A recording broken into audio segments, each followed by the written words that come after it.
So ఈ రోజు ఆధార్ కార్డులో అడ్రస్ అప్డేట్ మనమే స్వయంగా మొబైల్ ద్వారా ఎలా చేసుకోవచ్చు అనే దాని గురించి మనం చెప్పుకోబోతున్నాం.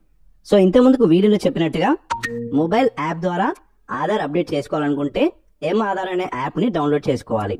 అదే మీరు వెబ్సైట్ ద్వారా చేసుకోవాలనుకుంటే myAadhar.uida.gov.in అనే వెబ్సైట్ ఓపెన్ చేసుకొని అందులో మన Aadhaar number and captcha code enter చేసి లాగిన్ అయిపోవాలి. లాగిన్ అయ్యాక మనకి డాష్ బోర్డ్లో అడ్రస్ అప్డేట్ అనే ట్యాబ్ ఉంటుంది. దాని మీద క్లిక్ చేస్తే మళ్ళీ నెక్స్ట్ పేజ్ ఓపెన్ అవుతుంది. ఇందులో మనకి 2 రకాల చాయిసెస్ ఉంటాయి. అప్డేట్ ఆధార్ ఆన్లైన్ ఒకటి ఉంటుంది, head of the family base చేసుకుని అడ్రస్ అప్డేట్ చేసుకునేది ఒకటి ఉంటుంది.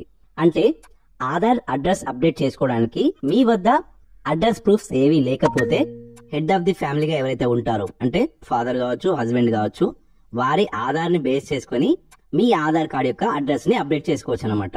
సో ముందుగా మనం ఆధార్ అడ్రస్ ప్రూఫ్ తో ఎలా చేసుకోవాలో తెలుసుకుందాం. తర్వాత నెక్స్ట్ వీడియోలో head of the family address proof use చేసి ఎలా చేసుకోవాలో చెప్తాను. ఓకే, సో అప్డేట్ ఆధార్ మీద క్లిక్ చేసేసి ప్రొసీడ్ టు ఆధార్ అప్డేట్ మీద క్లిక్ చేయాలి. ఈ పేజ్ లో మనకి మీ ఆధార్ అప్డేట్ చేసుకోవడానికి ఎన్ని లిమిట్స్ అవైలబుల్ ఉన్నాయో చూపిస్తుంది. ఇక్కడ నేమ్ కి వచ్చేసి 2 సార్లు మాత్రమే అప్డేట్ చేసుకోవడానికి వీలు ఉంటుంది. అదే డేట్ ఆఫ్ బర్త్ అయితే ఓన్లీ 1 టైం మాత్రమే చేంజ్ చేసుకునే అవకాశం ఉంటుంది. అలాగే జెండర్ కూడా 1 టైం మాత్రమే చేంజ్ చేసుకునే అవకాశం అయితే ఉంటుంది. కానీ ఆధార్ లో అడ్రస్ అప్డేట్ చేసుకోవడానికి ఎటువంటి లిమిట్ అనేది ఉండదు అనమాట. సో నో లిమిట్ అని ఉంటుంది.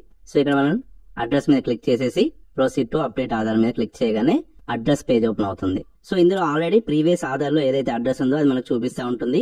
So first of all care of దగ్గర మీ సంబంధికుల పేరు ఎంటర్ చేయాలన్నమాట. అంటే son of, daughter of, wife of ఏదైతే ఉంటుందో అది ఎంటర్ చేయాలి. ఎంటర్ చేసి వాళ్ళ పేరు రాయాలి. అయితే ఎంటర్ చేశాక ఆటోమేటిక్ గా కింద తెలుగులో కూడా మార్పిడి అనేది జరుగుతుంది. అయితే తెలుగులో సన్ ఆఫ్, డాటర్ ఆఫ్ లేదా వైఫ్ ఆఫ్ అనేది ఆటోమేటిక్ గా కన్వర్ట్ కాదు. అప్పుడు మనం ఏం చేయాలి, ఇక్కడ తెలుగులో వచ్చిన టెక్స్ట్ మొత్తం క్లియర్ చేసేసి మళ్ళీ మీరు సన్ ఆఫ్, డాటర్ ఆఫ్ అయితే తండ్రి అని, అదే వైఫ్ ఆఫ్ అయితే భర్త అని పెట్టేసి నేమ్ రాసేయండి. ఓకే, ఆ తర్వాత కింద మీరు హౌస్ నంబర్ ఎంటర్ చేస్తే మీకు యాస్టీజ్ గా తెలుగులో కూడా కన్వర్ట్ అయిపోతుంది. కాకపోతే తెలుగులో వేరే రకంగా వస్తుంది. అప్పుడు మళ్ళీ ఆ తెలుగుది క్లియర్ చేసేసి మళ్ళీ మీరు నార్మల్ అంకెల్ ఎంటర్ చేస్తే ఆ నార్మల్ అలాగే ఉండిపోతుంది. ఆ తర్వాత మీకు ఏదైనా స్ట్రీట్, రోడ్డు, లేన్ గానీ ఏదైనా ఉంటే ఆ మ్యాటర్ ఎంటర్ చేయండి. అటువంటి ఏం లేకపోతే ఏమి ఎంటర్ చేయకుండా ఖాళీగా వదిలేసేయండి. ఆ తర్వాత ఏరియా స్పేస్ లో మీ విలేజ్ నేమ్ కావచ్చు, లేకపోతే మీ ఏరియా నేమ్ కావచ్చు, లేదా వార్డ్ నెంబర్ కావచ్చు, ఏదైతే ఉంటుందో అది ఎంటర్ చేయండి. ఆ తర్వాత ల్యాండ్ మార్క్ అవైలబుల్ ఉంటే వేయండి, లేదంటే లేదు, అది కూడా ఖాళీ వదిలేసేయండి. తర్వాత కిందికి స్క్రాల్ చేసి మీ పిన్ కోడ్ నెంబర్ ఎంటర్ చేయండి. మీరు పిన్ కోడ్ నెంబర్ ఎంటర్ చేయగానే ఆటోమేటిక్ గా స్టేట్, డిస్టిక్ అనేది చూపిస్తూ ఉంటుంది. సో డిస్టిక్ కాలం లో మీకు సంబంధించిన డిస్టిక్ సెలెక్ట్ చేసుకోవాలి. ఆ తర్వాత కిందికి స్క్రాల్ చేస్తే విలేజ్, టౌన్, సిటీ అని ఉంటుంది. సో మీ మండలము లేదా విలేజ్ సెలెక్ట్ చేసుకుని కింద పోస్ట్ ఆఫీస్ కూడా ఆటోమేటిక్ అనేది వస్తుంది అనమాట. ఇవన్నీ కరెక్ట్ గా ఉన్నాయో చెక్ చేసుకోండి. ఒకవేళ మీ మండలం పేరు రాకపోతే ఇక్కడ ఏరియాలో విలేజ్ నేమ్ ఎంటర్ చేసి కామా పెట్టి మీ మండలం నేమ్ ని ఎంటర్ చేయాలి. అయితే ఈ లెటర్స్ లో, తెలుగు లెటర్స్ లో ఏమైనా తప్పులు ఉంటే వాటిని క్లియర్ చేసేసి మళ్ళీ మీరు ఇంగ్లీష్ లో కరెక్ట్ గా ఎంటర్ చేస్తే ఆటోమేటిక్ గా తెలుగులో కూడా కరెక్ట్ గా వస్తుంది అనమాట. అంటే ఫర్ ఎగ్జాంపుల్ మనకి జనగాం కరెక్ట్ రాలేదనుకోండి, JANAGAM అని కరెక్ట్ గా కొడితే వస్తుంది. మామూలుగా ఇంగ్లీష్ లో JANAGOAN ఉంటుంది కదా, అలా కాకుండా మనం తెలుగులో కూడా ఇంగ్లీష్ లెటర్స్ ని తెలుగులో టైప్ చేసినట్టు టైప్ చేస్తే కరెక్ట్ గా వస్తుంది అనమాట. తర్వాత సపోర్ట్ డాక్యుమెంట్స్ ఇక్కడ మనకి లిస్ట్ అయితే ఇవ్వడం జరిగింది. మేజర్ గా మనకి ఓటర్ ఐడి గానీ, రెసిడెన్స్ సర్టిఫికేట్ గానీ, రేషన్ కార్డు విత్ ఫోటో గానీ, కరువు పని చేసే వాళ్ళైతే జాబ్ కార్డు గానీ, life insurance, bank passbook, electricity bill, ఇవేవి కుదరకపోతే గెస్టెడ్ ఫామ్ అని ఒకటి ఉంటుంది.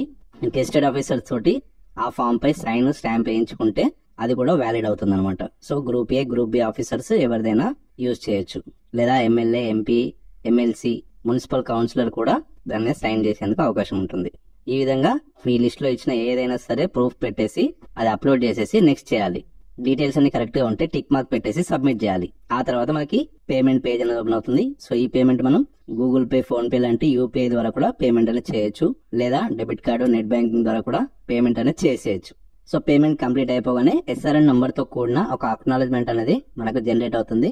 ఇది మనం డౌన్లోడ్ చేసుకొని పెట్టుకోవాలి. మామూలుగా 48 అవర్స్ నుండి 1 వీక్ మధ్యలో ఆధార్ అడ్రస్ అప్డేట్ అనేది అయిపోతుంది. అప్పుడు మీరు డౌన్లోడ్ చేసుకుని సరిపోతుంది.